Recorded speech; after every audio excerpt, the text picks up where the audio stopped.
after I retired in 2005, and then we started watching more of what's going on over here, and then it's like I said, it's remarkable. I hope he gets everything that he deserves. He's a man that has a destination that's focused, and he never, right there. And I don't get overwhelmed very often, folks, but I was overwhelmed with this and what it looks like now. Of course, I've known Kent for a long time. The job is he had some brass, solid brass plates that went on a door. And he also had a box with him, relatively small box, and he opened it up and he pulled out this glass knob that went on this door, or fit over this door.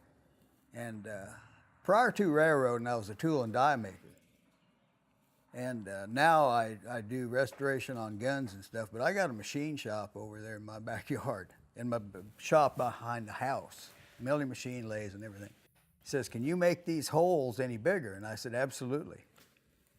So we just started, I bored them all out to the same diameter and stuff, and then he handed me this glass knob, and he told me when it was made, one thing and another, and I says, "Good.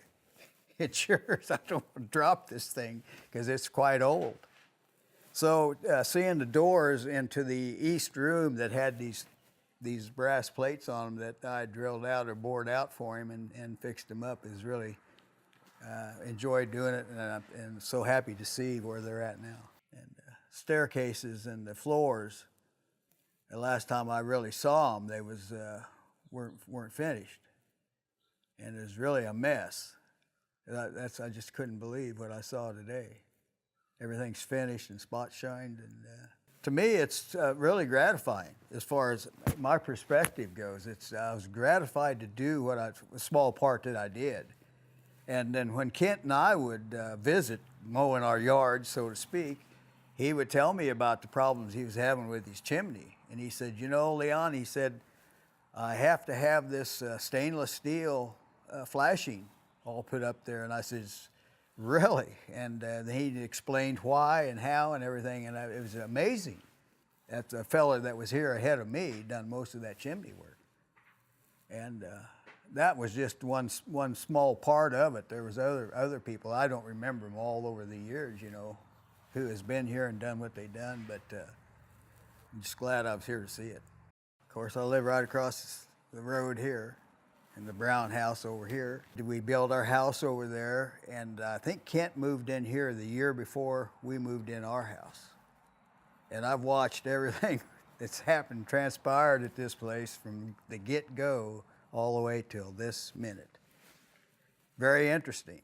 Unbelievable. I couldn't believe it. I couldn't believe it. I've been in this house a number of times prior to when he was working on it, and I think it was called a sunroom, was on the east side over here. They didn't even have a floor in it. We walked across on plywood. And to see it to what it is today is just amazing. Most of the time is just, we communicated just when we were mowing, because he was so busy over here and I was gone so much, 24/7, that in the last, since 2005, I've got to know him a lot better. And then he came over and asked me if I could do this job for him, and which I said, sure. You know, it all was overwhelming. Really, really glad that I got to do something for this house and for Kent. He's a good friend. We moved into our home across the street May the 1st of 1989. But Kent moved into here in 88, I think. He bought it.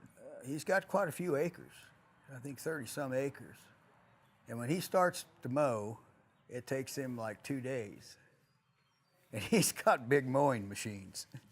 And so a large part of his work here was taking care of the grass, you know, and then doing everything he's done on the inside. He's quite a woodworker, and he was a surgeon, and all the rest of it, but this is a man of many, many caps.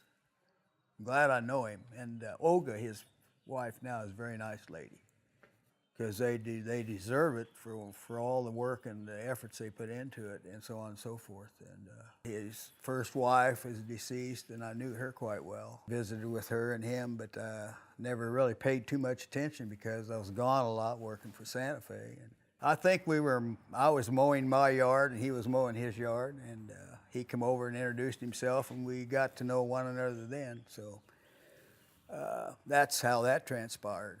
And oh, absolutely, absolutely. Living here as long as we have, you know, at 89 till now, and the history of this place was never really known to me. I'm from Nebraska originally, and just today I've learned more of the history of it.